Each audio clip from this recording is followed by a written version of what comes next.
Quem escuta sabe.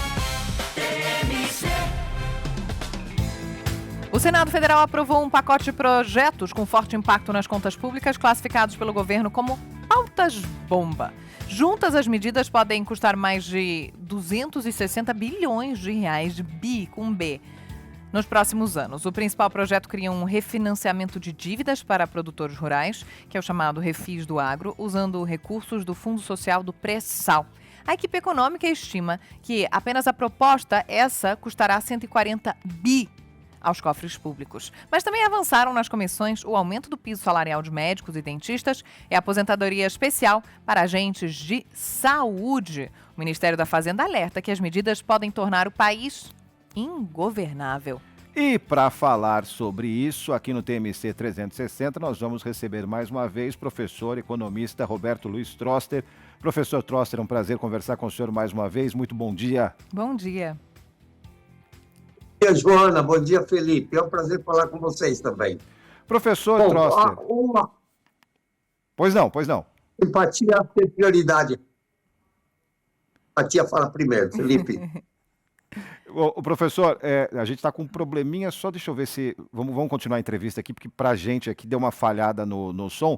Mas a gente estava falando agora há pouco, professor, com outro professor Pondé, e a gente estava buscando lá na Idade Moderna a questão do bom governo e da separação e da harmonia entre os poderes, né? Então, o senhor me permite começar de uma maneira mais filosófica essa conversa, porque a gente, não é a primeira vez, esse assunto pauta-bomba não é uma coisa que explodiu no noticiário de um dia para o outro, é algo que se repete a cada ano, né? E com interesses muito distintos, geralmente não são interesses do país, né? Então, existe uma maneira democrática, podemos dizer assim, de as pessoas pensarem no país como um todo e no orçamento da União? Sim, existe. O primeiro problema aqui não é ano após ano, é século após século. Já no Império a gente já tinha esse tipo de problema, né? Então, não é algo novo.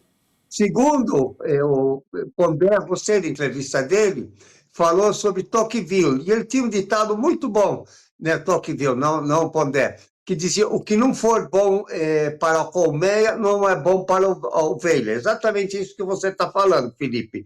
Quer dizer, alguns interesses particulares se sobrepõem aos outros. E terceiro, pauta-bomba. O que acontece? A dívida pública é uma bomba que vai estourar. Vai estourar algum dia. Quer dizer, se você vê as despesas crescendo mais do que as receitas, a dívida cada dia aumenta mais. Que consequência tem isso? No curto prazo é que a gente gasta mais em juros do que o dobro de educação, saúde e justiça somados. Nós estamos gastando 1 trilhão e 200 bilhões. Perigoso. E agora a segunda parte, mais filosófica. Governança funciona em alguns países. Na Suécia funciona, na Noruega funciona, na Dinamarca funciona. Quer dizer, você tem regras, você tem governança e funciona. Em outros países não funciona. Senhor, falando em regras, não existe nenhum limite, nenhuma barreira constitucional para isso? É tudo resolvido no gogó? Deveria existir, mas eles fazem emenda constitucional, mudam a Constituição. Né? Você deveria ter coisas que não deviam ser. Você deveria seguir regras, você deveria focar no futuro. Você pode, outros países conseguem fazer isso. A União Europeia é um exemplo disso, que consegue fazer regras limitando gastos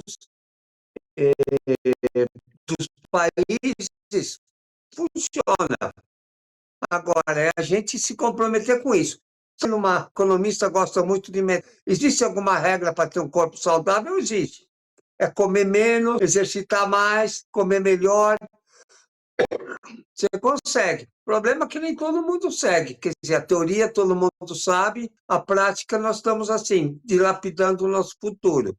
Na média, nos últimos anos, a gente, apesar do potencial, nós estamos crescendo menos que o mundo. E agora eu vou perguntar para vocês, o que a Índia e a China têm que o Brasil não tem melhor? Nós podíamos estar crescendo mais do que qualquer um desses dois, estamos atrás, 1/4 da velocidade de crescimento da Índia e menos da metade do crescimento da China. Nós podemos fazer melhor do que eles.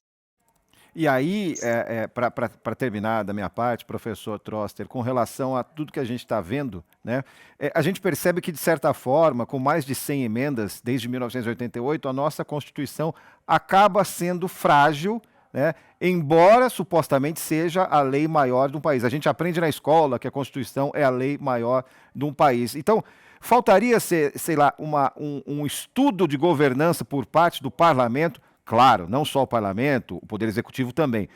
Para saber que, olha, se eu tenho 10, eu não posso prever um gasto de 12 se eu ainda não ganhei esses 2 que faltam. Né? É uma conta muito simples, né? Que se torna complicada na vida real, né, professor? Sim, 3 respostas. Primeiro, o Brasil criou, acho que foi o Serra, o Instituto Fiscal Independente. Faz as contas, aponta os caminhos, mostra o que está errado e não é feito.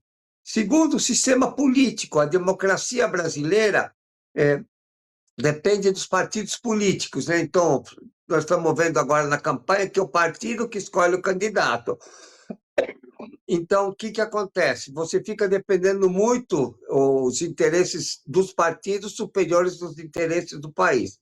E terceiro, como é que é eleito o Congresso? Você deveria ter voto distrital simples, quer dizer, você divide o país em distritos, são 500 deputados, então a gente divide em 500 distritos, mais ou menos 400 mil habitantes, cada um escolhe. Então, você sabe quem que é teu deputado, você pode pressionar. Do jeito que é agora, que é eleição majoritária, você não sabe a quem pressionar. Então, o que acontece? Você acha errado, mas para quem que você vai reclamar?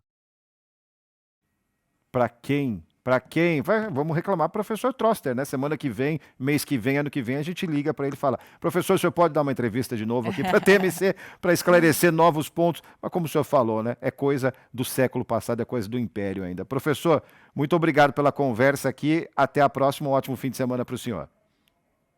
Obrigado, Felipe. Você sabe o que quer dizer Felipe, Felipe? O amigo dos cavalos, em grego, né? Em grego, é cavalheiro ou cavaleiro? Você é um cavalheiro. Ah, o senhor Bom também, dia, professor. Felipe. Bom dia, Joana. Grande abraço.